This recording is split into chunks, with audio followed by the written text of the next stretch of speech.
الحمد لله نحمده ونستعينه ونستغفره ونؤمن به ونتوكل عليه ونعوذ بالله من شرور أنفسنا ومن سيئات أعمالنا من يهده الله فلا مضل له ومن يضلله فلا هادي له ونشهد أن لا إله إلا الله وحده لا شريك له ونشهد أن سيدنا ونبينا وشفيعنا وحبيبنا ورؤوفنا ورحيمنا وكريمنا ومولانا محمدا عبده ورسوله صلى الله تعالى عليه وآله وأصحابه أجمعين وبارك وسلم.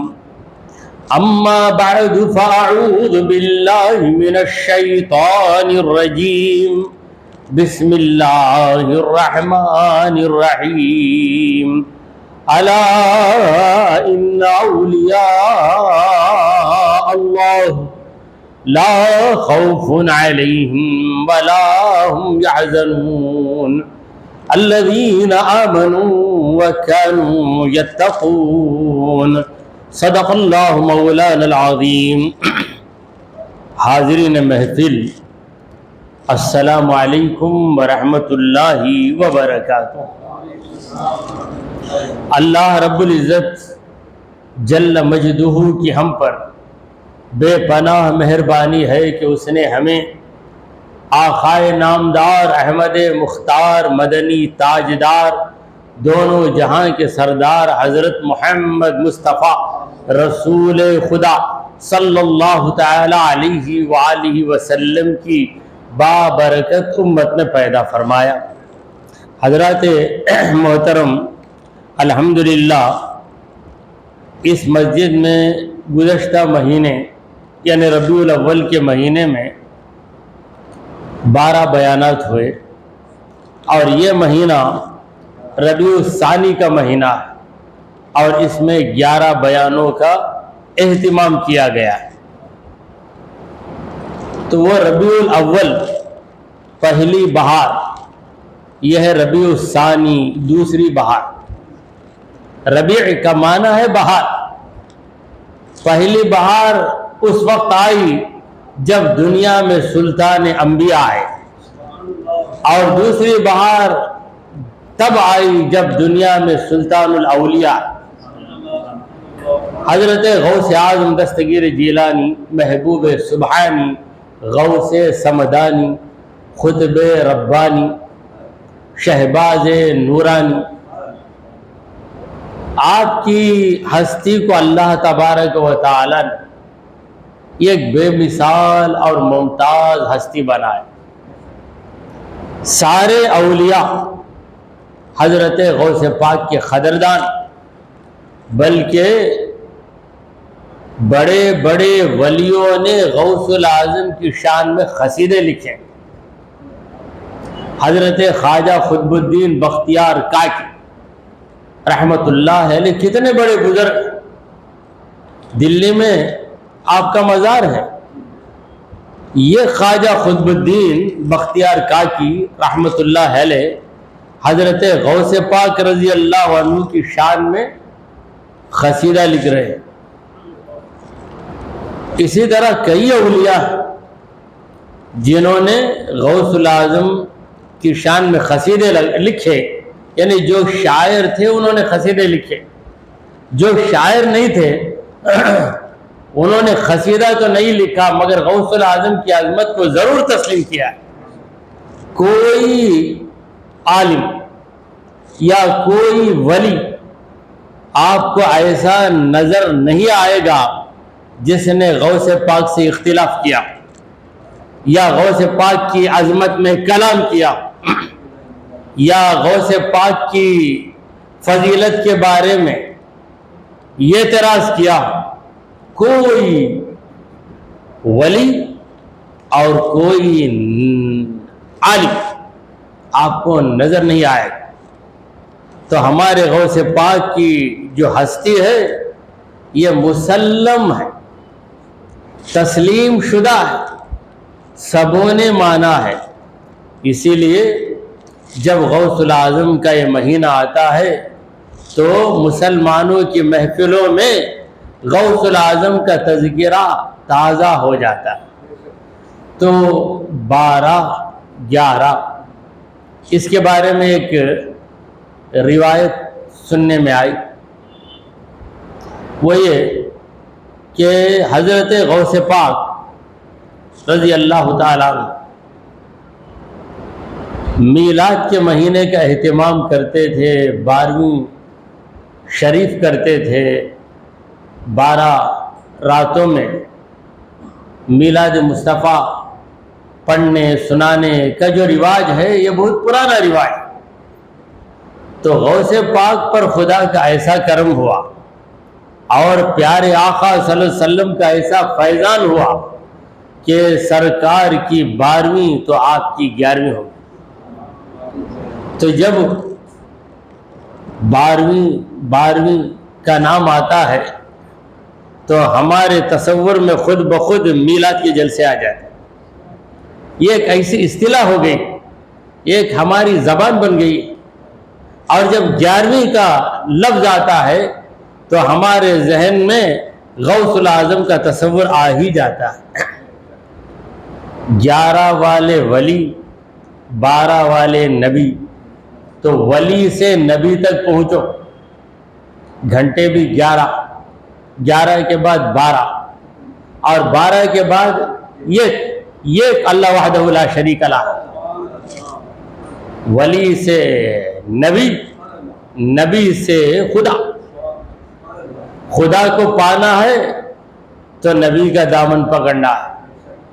نبی کریم صلی اللہ علیہ وسلم کا دامن پکڑے بغیر، سرکار دو عالم صلی اللہ علیہ وسلم کی محبت و چاہت کے بغیر، رسول پاک صلی اللہ علیہ وسلم کی سنتوں پہ عمل کیے بغیر کوئی خدا کو پا نہیں سکتا۔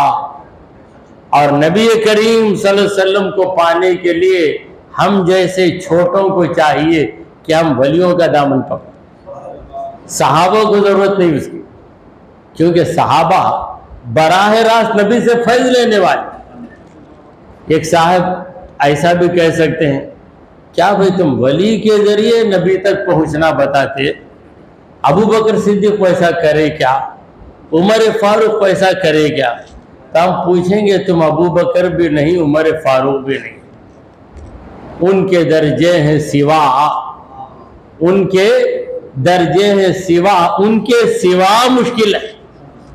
دیکھیں سوا کا لفظ 2 معنی میں آیا، ان کے درجے ہیں سوا یعنی بلند ہے ان کے درجے، ان کے سوا مشکل، ان کے علاوہ مشکل ہے۔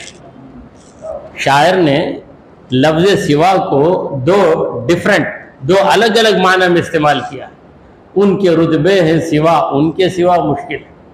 ابو بکر صدیق تو صحابی ہے، عمر فاروق صحابی ہیں، تو ہمارا درجہ صحابہ کا نہیں ہے۔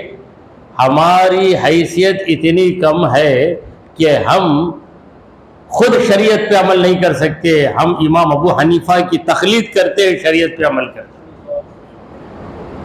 امام شافعی کی تقلید کرنے والے تقلید کر کے شریعت پہ عمل کرتے ہیں۔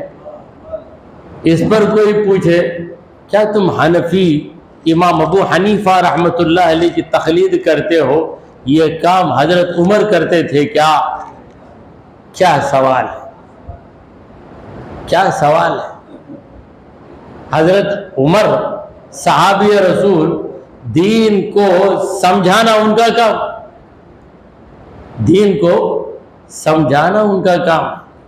کوئی اسٹوڈنٹ، طالب علم اپنے ماسٹر سے پوچھتا ہے مجھے روزانہ ہوم ورک دیتے نا، آپ بھی ہوم ورک کرتے کیا؟ آپ بھی ہوم ورک کرتے؟ ارے وہ تو استاد ہے، تیری حیثیت کیا ہے؟ تو طالب علم ہے، اسٹوڈنٹ ہے، تو ان کے برابر ہو نہیں سکتا۔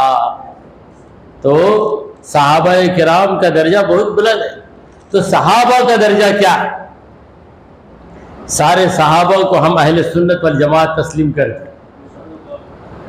ایک جماعت ایسی بھی ہے کہ چند صحابہ کو تسلیم کریں گے اور چند صحابہ کا انکار کر دیں گے۔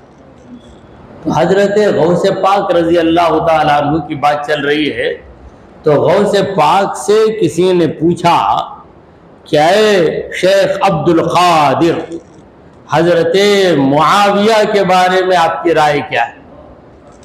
معاویہ رضی اللہ عنہ صحابی، مگر ان کا بیٹا یزید، کربلا کے میدان کا بڑا ویلن کون ہے؟ یزید۔ یزید کے باپ معاویہ، وہ صحابی، اور بعض لوگ یزید کی وجہ سے حضرت معاویہ سے بدظن ہو گئے، صرف یزید کی وجہ سے حضرت معاویہ کی تعظیم نہیں کرتے۔ ارے یزید کے باوا، یزید کے باوا، یزید کے باوا، کس کے باوا رہے تو کیا ہو؟ باوا الگ بیٹا الگ۔ ولی کے پیٹ میں شیطان پیدا ہوتا ہے، شیطان کے پیٹ میں ولی پیدا ہوتا ہے۔ ابو جہل کے پیٹ میں اکرمہ پیدا ہوئے۔ حضرت اکرمہ صحابی رسول ہے اور ابو جہل پکا دشمن رسول، آخری وقت تک دم نکلنے تک رسول کریم صلی اللہ علیہ وسلم کا دشمن رہا، اور حضرت اکرمہ یہ مسلمان ہوئے۔ اکرمہ کی بات آ گئی، حضرت اکرمہ ڈر کے چلے گئے۔ مکہ جب فتح ہوا تو حضرت اکرمہ ڈر گئے کہ مکہ فتح ہو گیا، میرے باپ نے کیا کیا ستایا ہے محمد صلی اللہ علیہ وسلم کو، اور میں بھی میرے باپ کے پیچھے پیچھے تھا، اب میرا حشر کیا ہوگا؟ پتہ نہیں، میرا خرمہ بنائیں گے، خیمہ بنائیں گے، کیا کر دیں گے معلوم نہیں۔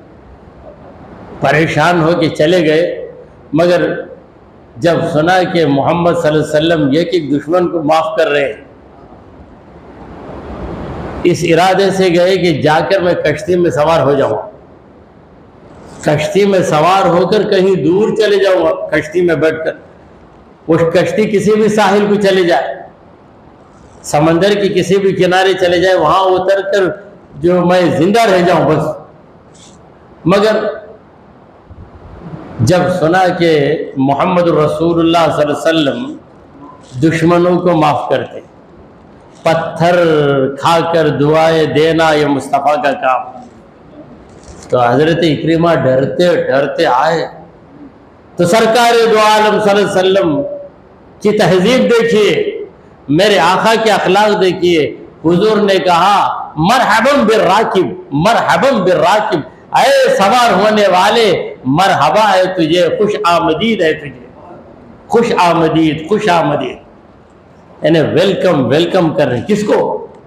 دشمن کے بیٹے کو، دشمن کا بیٹا، چونکہ وہ کشتی سوار ہونے گئے تھے اس لیے اس لقب سے پکار رہے، مرحبا بالراکب، یہ سوار ہونے والے آجا، تیرے لیے میری زمین کشادہ ہے۔ تو مسلمان ہو گئے حضرت اکرمہ رضی اللہ تعالیٰ۔ باپ خراب بیٹا اچھا، کہیں بیٹا خراب باپ اچھا۔ نوح علیہ السلام کا بیٹا، نوح علیہ السلام کشتی میں سوار ہو گئے اور بلا رہے ہیں اپنے بیٹے کو، یا بنیر کم معنا، یا بنیر کم معنا، اے میرے بچے آجا، ارکب معنا، ارکب معنا۔ جب وصل کریں گے تو کیا ہو جائے گا؟ ارکم معنا ہو جائے گا، با میم میں مدغم ہو جائے گا۔ یا بنیر کم معنا، اے بیٹے ہمارے ساتھ سوار ہو جا، لا عاصم اليوم من اللہ، اللہ کے عذاب سے کوئی بچا نہیں سکتا۔ تو جواب کیا دے رہا ہے نوح علیہ السلام کا بیٹا؟ کنعان اس کا نام، اس نے کہا سآوی الی جبل یعصمنی من الماء، سآوی الی جبل، کسی پہاڑ کا میں آسرا لے لوں گا، یعصمنی من الماء، وہ پہاڑ مجھے پانی سے بچا لے گا۔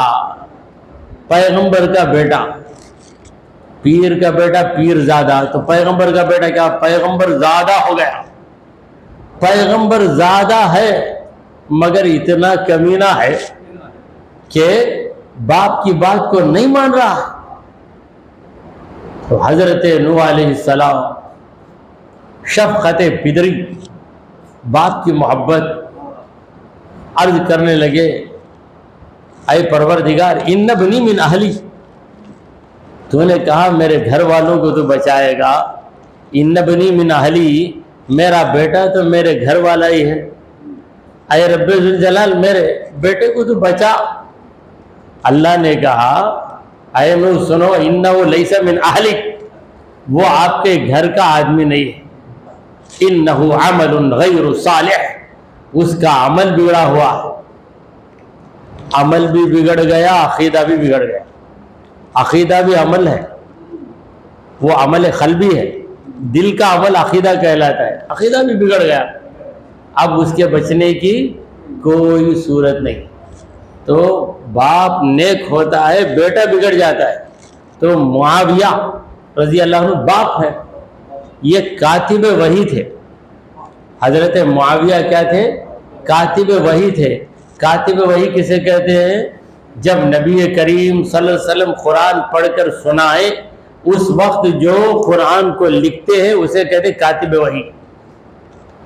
اگر اس وقت کوئی حافظ صاحب قرآن سنائے اور ہم بیٹھ کر لکھیں تو کیا ہمارا لقب کاتب وحی ہوگا؟ نہیں، ہمارا لقب کاتب قرآن، قرآن کی کتابت کرنے والا۔ کاتب وحی یہ لقب صرف صحابی کو مل سکتا ہے۔ کیوں؟ صحابی نے قرآن کو لکھا، کس سے سن کر لکھا؟ صاحب وحی سے سن کر لکھا۔ سرکار دو عالم صلی اللہ علیہ وسلم صاحب وحی ہے، محبت وحی ہے، وحی آپ پر ہی اتری ہے۔ تو حضور سے براہ راست ڈائریکٹ براہ راست سن کر جو قرآن لکھتا ہے اس کا لقب ہے کاتب وحی۔ صحابہ کے بعد کاتب وحی کا لقب کسی کو نہیں مل سکتا، کسی کو نہیں ملے گا، کیونکہ نبی کریم صلی اللہ علیہ وسلم کی مبارک زبان سے قرآن سن کر لکھنے کا موقع صرف صحابہ کو ملا۔ تو حضرت معاویہ، ان کے بارے میں بہت سے لوگ افواہیں پھیلاتے ہیں۔ تو غوث پاک کے پاس ایک شخص آیا، پوچھا کہ معاویہ کے بارے میں آپ کی رائے کیا ہے، آپ کی اوپینین کیا ہے؟ تو غوث پاک نے کہا معاویہ کے بارے میں تو پوچھ رہا ہے مجھ سے، ان کا درجہ تو بہت بلند ہے، مگر حضرت معاویہ جس گھوڑے پہ سوار ہوتے ہیں اس گھوڑے کے پاؤں کی جو ٹاپ ہے، اس ٹاپ میں جو گرد ہے، اس گرد کا جو ذرہ ہے، اس ذرے کے برابر بھی میں خود کو نہیں مانتا۔ یہ عاجزی، بڑوں کی عزت کیسے کی جاتی ہے یہ سنو، یہ سیکھو، تو غوث پاک سے سیکھو۔ صحابہ کی عزت غوث الاعظم نے کی ہے، اور غوث الاعظم کی عزت کیسے کی جائے یہ خواجہ غریب نواز سے سیکھو، خواجہ غریب نواز سے سیکھو۔ حضرت غوث الاعظم دستگیر جیلانی، محبوب سبحانی، غوث سمدانی رضی اللہ تعالیٰ عنہ پر ایک مرتبہ وجد طاری ہوا، استغراق کا عالم، آپ کی زبان سے یہ جملہ نکلا، استغراق کا عالم بھی تھا، ہوش و حواس میں بھی باقی تھا۔ ایسا نہیں کہ استغراق کا عالم آیا تو بے ہوش ہو گئے، ہوش، حواس، عقل سب سلامت، اور کیفیت بھی طاری ہے، کیفیت بھی طاری ہے۔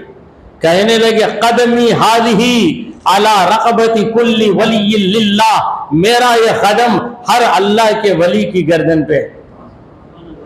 تو یہ بات جو غوث الاعظم کی زبان سے نکلی تمام ولیوں کے کانوں میں پہنچی، تمام لوگوں کے کانوں میں نہیں پہنچی، تمام لوگوں، صرف ولیوں کی، یعنی خاص چیزیں خاص لوگوں کو ہی جاتی ہے۔ بعض جو انفارمیشن ہے، ملٹری میں انفارمیشن دیتے ہیں تو جو ملٹری کا آدمی ہے وہ اسی کو اطلاع ملے گی، دوسرے کو نہیں ملے گی۔ تو جب ولیوں کی کے کانوں میں یہ بات پہنچی تو خواجہ غریب نواز یہ بھی اس زمانے کے ولی تھے. ایک ہی زمانہ ہے غوث الاعظم اور خواجہ غریب نواز کا. فرق اتنا ہے کہ غوث پاک سینئر ہے یا جونیئر ہے, وہ مقدم ہے یا مؤخر ہے. غوث الاعظم مقدم یعنی عمر رسیدہ, وہ بوڑھے تھے تو خواجہ غریب نواز جوان تھے.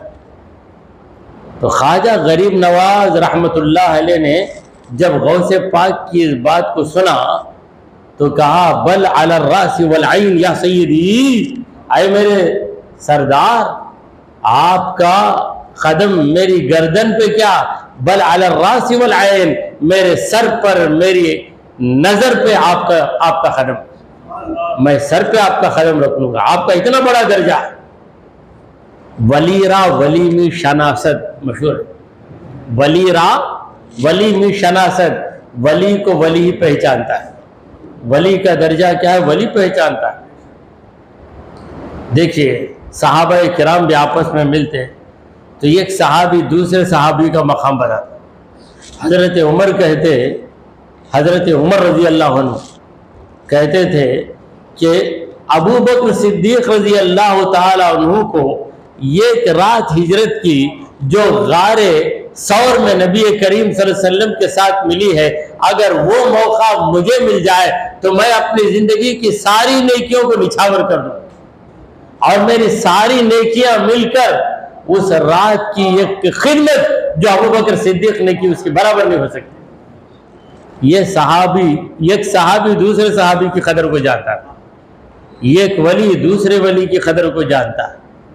مثنوی شریف میں مولانا روم رحمۃ اللہ علیہ ایک حکایت نقل کرتے ہیں مثنوی میں کہ ایک ہی زمانہ تھا حضرت عیسیٰ کا اور حضرت یحییٰ کا, دونوں پیغمبر. ولی را ولی میں شناست, بالکل اسی طرح نبی را نبی میں شناست. ایک نبی کا مقام نبی ہی جانتا ہے. دیکھیے ہر طبقے کے لوگ ہیں, ڈاکٹر ہیں, انجینئر ہیں, اور اسی طرح انگریزی کے پروفیسر ہیں. تو ایک ڈاکٹر کی صلاحیت کیا ہے, دوسرا ڈاکٹر جتنا جانتا ہے عام آدمی نہیں جان سکتا. ہم اتنا ہی جانتے صلاحیت کیا, وہاں گئے تو میرا بخار اچھا ہو جاتا, وہاں گیا تو کھانسلے ایک ہو جاتا, دوسرے دن ہی میری کھانسی بند ہو جاتی. اتنا ہی ہم جانتے ڈاکٹر کے بارے میں. اس کی صلاحیت کیا ہے, اس کی نالج, اس کی معلومات کتنے, دوسرا ڈاکٹر جانے گا. اسی طرح ایک ولی کا مرتبہ کیا ہے, ہم اتنا سمجھتے ہیں کہ ولی کا درجہ بڑا ہے, یہ ولی ہے. ان کے درجوں کی اصلیت, ان کے درجوں کی حقیقت دوسرا ولی بہتر جانتا ہے. تو میں عرض کر رہا تھا کہ مولانا روم رحمۃ اللہ علیہ ایک حکایت, وہ حکایت حضرت عیسیٰ علیہ السلام اور حضرت یحییٰ علیہ السلام. آپ کہتے ہیں کہ حضرت عیسیٰ علیہ السلام کی ماں بی بی مریم یہ بھی حاملہ تھی, اور حضرت یحییٰ علیہ السلام کی ماں یعنی بی بی زکریا علیہ السلام کی بیوی یحییٰ علیہ السلام کی والدہ وہ بھی حاملہ تھی. یہ بھی حمل سے وہ بھی حمل سے, دونوں پریگننٹ. تو یہ ایک دوسرے کے سامنے آئے تو مریم نے کہا کہ میرے پیٹ میں جو ہے ایسا محسوس ہو رہا ہے کہ یہ جھک رہا ہے جب جب تم میرے سامنے آتی ہو. اے زکریا علیہ السلام کی بیوی, زکریا علیہ السلام کی بیوی رشتے میں کیا ہے بی بی مریم کو, خالہ, کیونکہ وہ خالو صاحب ہے نا, زکریا علیہ السلام خالی خالو صاحب, وہاں کی اردو نارتھ انڈیا کی شمال کی. ہمارے پاس خالو صاحب گئے خلائی صاحب بلاتے, تو خلی زکریا علیہ السلام, تو ان کی بیوی کیا ہوں گی, بی بی مریم کو خالہ. تو یہ بھانجی کے خالہ جان جب بھی آپ سامنے آتے میرے پیٹ میں بچہ جھک جاتا نا, تو وہ بولے بی بی مریم کی خالہ یعنی زکریا علیہ السلام کی بیوی, بیٹی تو جب جب میرے سامنے آتی میرے پیٹ میں جو بچہ وہ جھک جاتا, یہ کیا راز ہے. بعد راز کا پتہ چلا. راز یہ ہے کہ یہاں عیسیٰ یحییٰ کو دیکھ کر تعظیم کر کے جھک جاتے ہیں, وہاں یحییٰ عیسیٰ کو دیکھ کر تعظیم کرتے ہوئے جھک جاتے ہیں. یعنی عیسیٰ کا مقام یحییٰ کو معلوم اور یحییٰ کا درجہ کیا ہے عیسیٰ کو معلوم. تو اسی طرح اولیاء کرام کا معاملہ. حضرات محترم, آپ کسی بھی طبقے میں یا کسی بھی میدان میں جائیے یا کسی بھی فیلڈ میں جائیے, یہ دوسرے سے حسد کرتا ہے. کوئی یہ نہیں چاہتا کہ دوسرا اس سے بڑھ جائے. عموماً دنیا میں ایسا ہے, یہ دو اس سے ہٹ کر رہیں گے. ایک کی زیادہ مقبولیت ہو جاتی ہے تو دوسرا ناراض ہو جاتا ہے. ایک ڈاکٹر کے پاس زیادہ لوگ آئے تو دوسرے ڈاکٹر بولتے کیا معلوم نہیں, پبلک میں اتنا اچھا دیکھتا ہوں وہاں جا کے مرتے لوگ, مرتے اتنا اچھا دیکھتا ہوں وہاں جاتے. اور کہیں ٹیوشن ہے, معاملہ ٹیچروں کا ہے, ایک کے پاس 100 بچے جاتے ہیں, ان کے پاس 4 بچے آتے ہیں. کیا بھائی کیا جادو کرتا ہوں, وہاں جا کے اس سے اچھا میں پڑھاتا نا. یہ دنیا کے طبقوں میں ہے, یہ ایک فطری چیز ہے. مگر ولیوں کے پاس یہ معاملہ نہیں. ہر ولی دوسرے ولی کا قدردان, ہر ولی دوسرے ولی کا قدردان ہے. اگر ایک ولی دوسرے ولی سے جلے تو ولی نہیں, جلا تو ولی نہیں, ولی نہیں ہو سکتا. ولی اس کا درجہ بہت اونچا ہے. یہ حسد ابلیس کی چیز ہے. حسد کرنا کس کی چیز؟ ابلیس کی. ابلیس کی چیز اندر آ گئی تو ولی کہاں سے رہ سکتا؟ ولی وہی ہے جس کے اندر سے شیطانیت نکل جائے, ابلیسیت نکل جائے تو وہ ولی ہوتا ہے. تو دل میں حسد نہ رہے وہی ولی ہوتا ہے. تو چلیے حضرت غوث پاک رضی اللہ تعالیٰ عنہ کی دوسری مجلس ہے. تو غوث پاک کو اللہ تبارک و تعالیٰ نے ولیوں کا سردار بنایا, ولیوں نے اسے تسلیم کیا. بلکہ ایک بزرگ کہتے ہیں, شیخ عبدالحق محدث دہلوی فرماتے ہیں, غوث الاعظم درمیان اولیاء, غوث الاعظم درمیان اولیاء چون محمد درمیان انبیاء. غوث الاعظم اولیاء کے درمیان اسی طرح روشن ہے جس طرح انبیاء کے بیچ میں محمد مصطفیٰ صلی اللہ علیہ وسلم روشن. اللہ تعالیٰ نے سرکار دو عالم صلی اللہ علیہ وسلم کو بے شمار معجزات عطا فرمائے. دیگر نبیوں کو جتنے معجزے ملے ان تمام معجزوں سے بڑھ کر معجزے اللہ نے سرکار دو عالم صلی اللہ علیہ وسلم کو عطا کی. اور کرامتوں کے معاملے میں دیکھیے تو یہ شان غوث الاعظم کے اندر نظر آتی. دیگر ولیوں کو بھی کرامتیں ملی.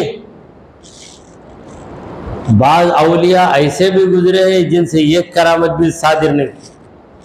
کرامت کا صادر ہونا ولایت کی شرط نہیں ہے, ولایت کی علامت ضرور ہے, ولایت کی شرط نہیں ہے. تو دیگر ولیوں کو بھی کرامتیں اللہ تعالیٰ نے نوازی. مگر حضرت غوث پاک رضی اللہ تعالیٰ عنہ کی کرامتوں کا معاملہ ہی نرالا. قدم قدم پہ کرامت, گھنٹے گھنٹے کو کرامت. کوئی ایسا شاید ہے ہی نہیں غوث پاک کے دور کا جس نے غوث پاک کی کرامت کو نہ دیکھا.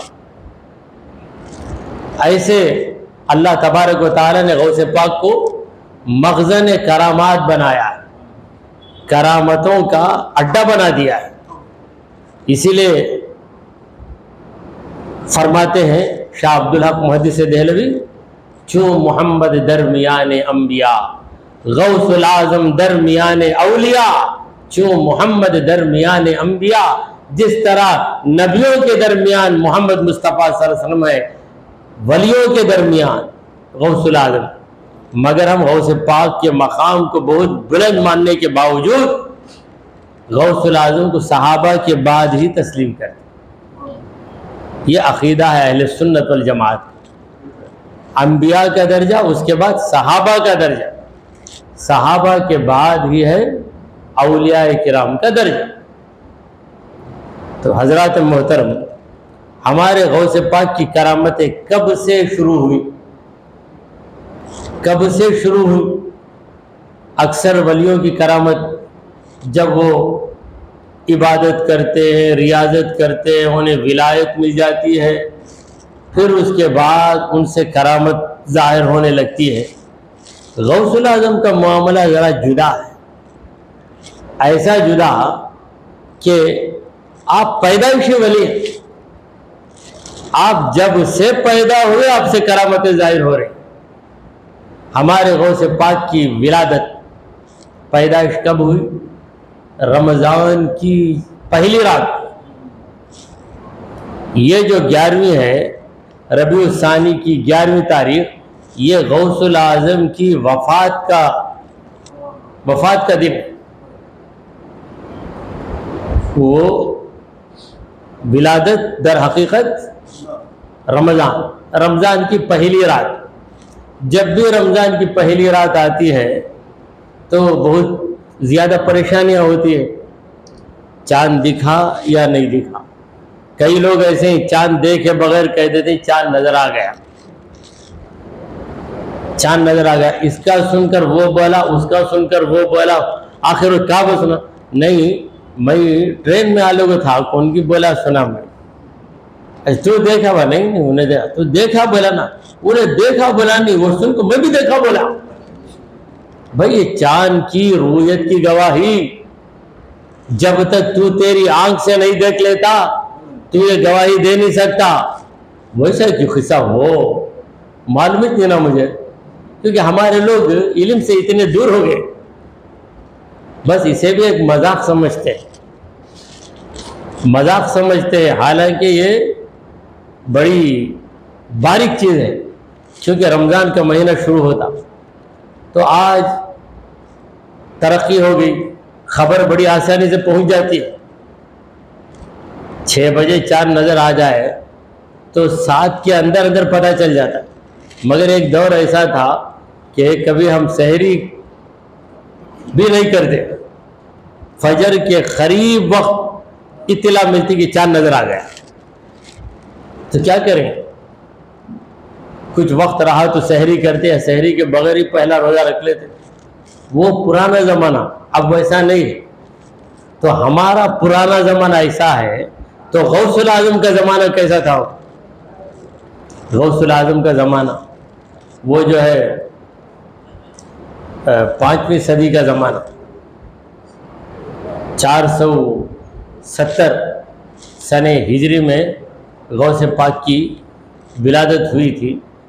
تو رمضان کا 4 اس کی اطلاع نہیں ملی، تو جب دوسرا دن آیا یعنی شعبان کا 29واں دن گزر گیا تو رات کو پیدائش ہوئی غوث پاک کی۔ دوسرے دن فجر کے وقت سے، صبح صادق سے غوث پاک دودھ ہی نہیں پی رہے، دودھ نہیں پی رہے ہیں۔ اس پہ عجیب ترین بات یہ ہے کہ روتے بھی نہیں۔ بچہ دودھ نہیں پیا تو روتا ہے، یہ بچہ روتا بھی نہیں، دودھ پیتا بھی نہیں۔ برابر مغرب کا وقت آیا تو غوث الاعظم کی والدہ کئی بار کوشش کر رہی ہیں مگر نہیں پی رہے ہیں۔ جب مغرب کا وقت آیا تو آپ نے دودھ پی لیا، تو آپ کی والدہ سمجھ گئی کہ میرے بیٹے نے روزہ رکھا، کیونکہ ماں سے زیادہ بیٹے کو کون جانتا ہے، ماں سے بڑھ کر بیٹے کو کون جانتا ہے۔ تو غوث الاعظم جب پیٹ میں تھے اس وقت ہی کئی کرشموں کو دیکھا ہے۔ آپ کی والدہ نے بہت سے کرشمے دیکھے، عجیب و غریب چیزوں کو دیکھا، تو اللہ تبارک و تعالی نے غوث الاعظم کو چن لیا، پیدائشی ولی ہے۔ دیکھیں ولایت، جسے ولایت مل گئی وہ ولی بن گیا، جسے نبوت ملی وہ نبی بن گیا۔ اب کوئی نبی بن نہیں سکتا، کوئی نبی بن نہیں سکتا۔ اگر کوئی نبی ہونے کا دعویٰ کرے تو جھوٹا ہے۔ جو نبی ہونے کا دعویٰ کرتا ہے اس کا نام کیا ہے؟ اسے کہتے ہیں متنبی۔ اس کا نام کیا ہے؟ متربی، یعنی نبی نہیں ہے، نبی بننے کا دعویٰ کر رہا ہے، شیر کا چمڑا اوڑھ کر میں شیر بن گیا، میں شیر بن گیا بنتا، تو اسے کیا بولیں گے؟ شیر بولیں گے۔ شیر نے گیدڑ کا گیدڑ ہی ہے، تو گیدڑ اگر شیر کا چمڑا اوڑھ لے پھر بولے میں شیر بن گیا، شیر بن نہیں سکتا۔ تو اب نبوت کا دروازہ ہمیشہ کے لیے بند ہو گیا، نبوت کا دروازہ ہمیشہ کے لیے بند ہو گیا، اب ولایت کا دروازہ کھل گیا۔ قیامت تک اولیاء کرام آتے ہی رہیں گے، آتے ہی رہیں گے، اور ولیوں کے ذریعے دین قائم رہے گا۔ تو ولایت یہ دو قسم کی ہے، ایک ولایت ہے وہبی، دوسری ولایت ہے کسبی۔ یہ سب علمی باتیں توجہ کے ساتھ سن لیں گے تو بہت کام آئیں گے بات۔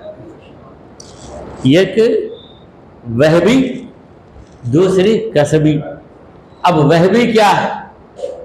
بغیر محنت، بغیر ریاضت کے اللہ تعالیٰ اپنے فضل سے ولی بنا دے، اور اس ولی کے بنانے میں عمر کی کوئی قید نہیں ہے، بچپن ہی میں اللہ ولی بنا دیتا ہے، بلکہ ولی بنا کر ہی پیدا کرتا ہے اللہ۔ یہ ہے وہبی۔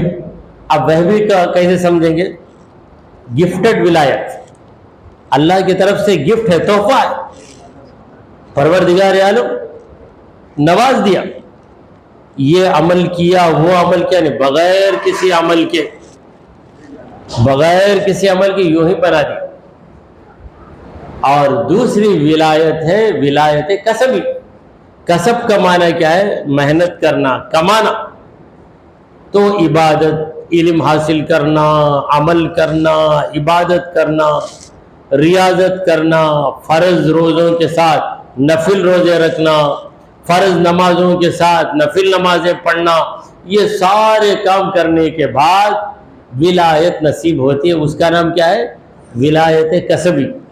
اور پہلی ولایت جو پیدائشی، کوئی ولی بچپن ہی میں ولی رہے گا، سارے بچے کھیلیں گے، کھیلے بغیر بیٹھیں گے، کیا بھئی یہ بچہ فرشتہ ہے، اللہ نے چن لیا تو اس کا مزاج ہی ویسے بن جاتا ہے۔ تو غوث پاک کا مزاج ویسا اللہ نے بنا دیا۔ تو غوث پاک رضی اللہ تعالیٰ عنہ کو دونوں ولایتیں ملی، دونوں، وہبی بھی ملی، کسبی بھی ملی۔ اللہ نے دے دیا، غوث العظم نے لے لیا، پھر غوث العظم نے محنت بھی کی تو پروردگار عالم نے محنت پر بھی عطا کر دیا۔ دیکھیے ایک مزدور ہے،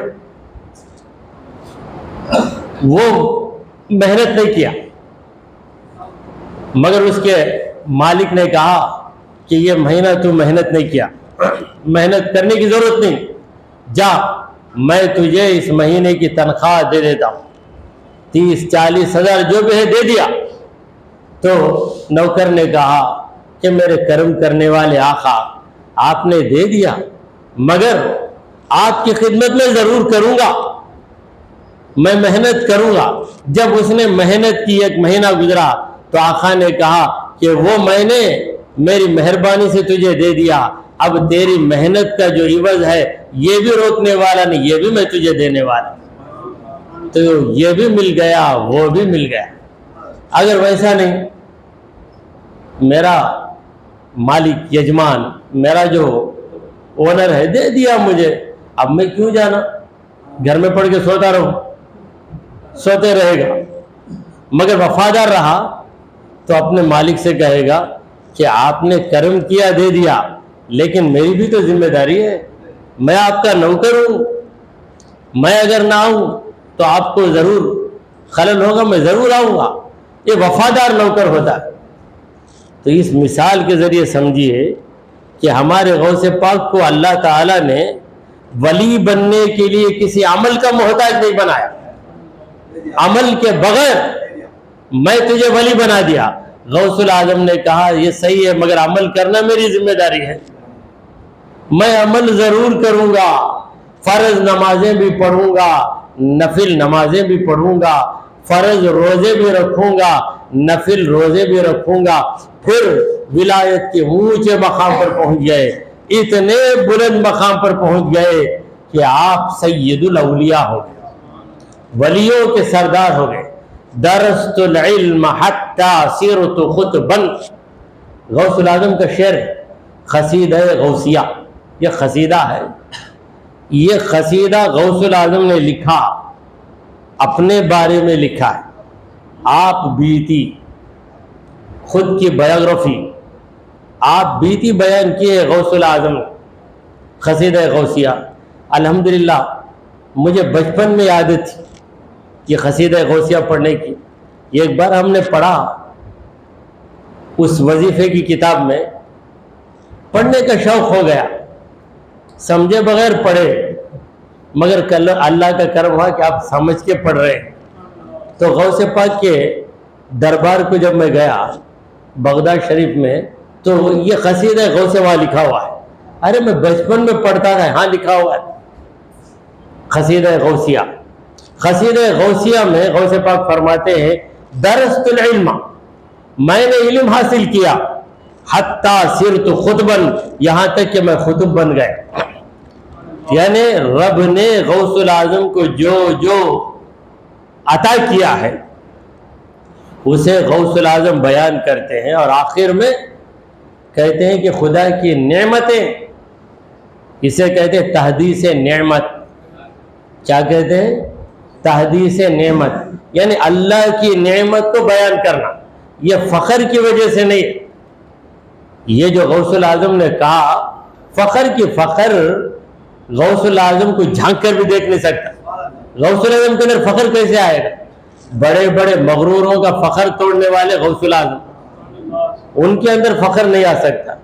اللہ کی نعمت، اللہ کا شکر ادا کرتے ہوئے اللہ کے بندوں کو بتاتے ہیں کہ میرے رب نے مجھے یہ دیا ہے، یہ دیا ہے. درست العلم حتی صرت خطبا، میں نے علم حاصل کیا، یعنی علم دین حاصل کرنے کی وجہ سے مجھے بڑا درجہ ملا. ہمیں پیغام دے رہے کہ تم بھی علم دین حاصل کرو. علم کے بغیر کچھ نہیں ہو سکتا. عمل علم کے تابع ہے. جب تک وضو کرنے کا علم آپ کو نہیں آئے گا، وضو کا عمل آپ نہیں کر سکتے. نہیں، وضو کرنا میں سیکھوں گا نہیں، مگر وضو کروں گا تو کیا کریں؟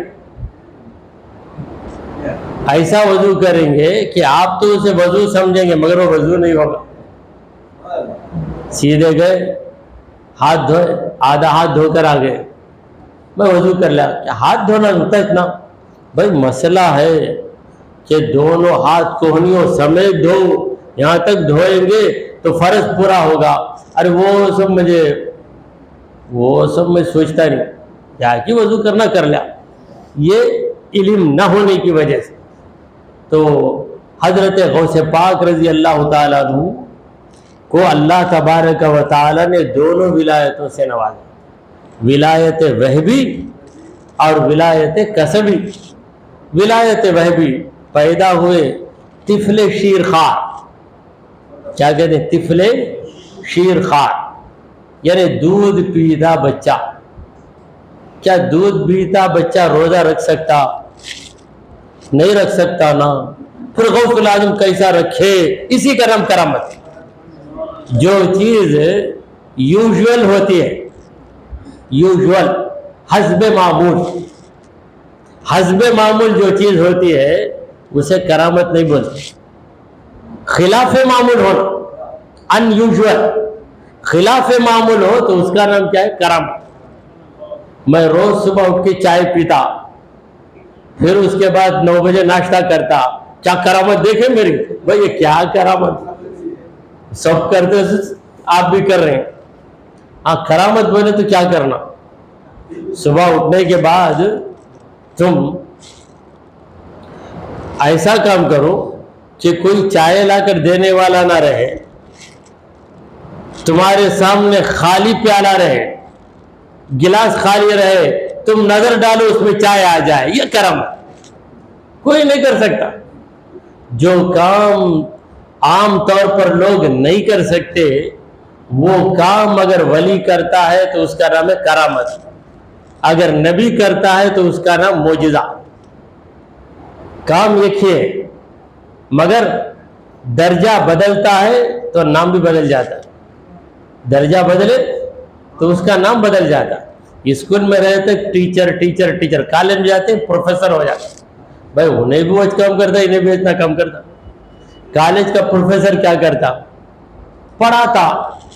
ایل کے جی کا ٹیچر کیا کرتا بیچارہ؟ وہ بھی پڑھاتا. اسے کیوں ٹیچر بولتے؟ اسے ٹیچر بولتے پنچر کرنا رہے ہونے. میں پروفیسر کیونکہ کالج میں ہوں میں، یعنی درجہ بدل گیا. اسکول تھا، اسکول تک الگ درجہ، اسکول کے اوپر جاؤ تو درجہ بدل گیا. پھر اس کے بعد پی ایچ ڈی کر رہے ہیں تو اسے پروفیسر نہیں بولے گا، اسے بولے گائیڈ، میرا گائیڈ ہونے.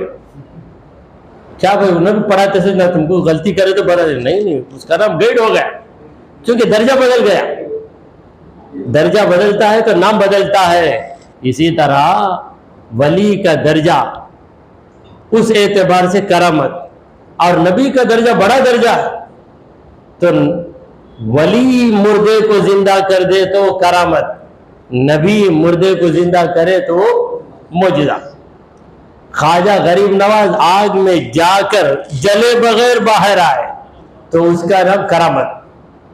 حضرت ابراہیم خلیل اللہ آگ میں گرے، آگ نہیں جلائی، اس کا نام معجزہ. کیونکہ خواجہ غریب نواز ولی ہے اور ابراہیم خلیل اللہ نبی ہے. جہاں درجہ بدلتا ہے نام بدل جاتا ہے. اسی لیے تصوف میں کہتے ہیں گر حفظ مراتب نہ کنی زندگی، اگر تو مرتبے کا لحاظ نہیں کیا زندگی تو بے دین ہو جائے. نام بھی شریعت میں بھی نام بدلتے. وضو کس لیے کیا جاتا ہے؟ تاکہ نماز پڑھنے کے آپ قابل بن جائے. جب تک وضو نہیں کرتے نماز پڑھنے کے قابل نہیں رہتے. اور ایک ہے تیمم. تیمم کیوں کرتے آپ؟ وہی نماز پڑھنے کے قابل بنیں گے، تیمم کریں گے. مگر اس کا نام وضو ہے، اس کا نام تیمم ہے. کیوں؟ مقصد دونوں کا ایک ہی ہے، مگر وہ صحت مند آدمی کے لیے وضو، صحت مند آدمی کے لیے تیمم، بیمار آدمی کے لیے. عمل کرنے والا بدل گیا، عمل کی کیفیت بھی بدل گئی. وہاں پانی کا استعمال ہے، یہاں مٹی کا استعمال ہے. وہاں پانی کا استعمال، یہاں مٹی کا استعمال. مقصد دونوں کا ایک ہے. وضو کرنے والے سے پوچھے کیوں وضو کرتا؟ نماز پڑھنا بھائی بھائی. تیمم کرنے والے کیوں میں تیمم کرتا؟ نماز پڑھنا بھائی بھائی. دونوں کا مقصد ایک، مگر کیفیت بدل گئی. اللہ تبارک و تعالی ہمیں حضرت غوث پاک رضی اللہ تعالیٰ عنہ اور دیگر اولیاء کے درجات و مراتب کو سمجھنے اور ان کی قدر کرنے کی توفیق عطا فرمائے. آمین والحمد للہ رب العالمین.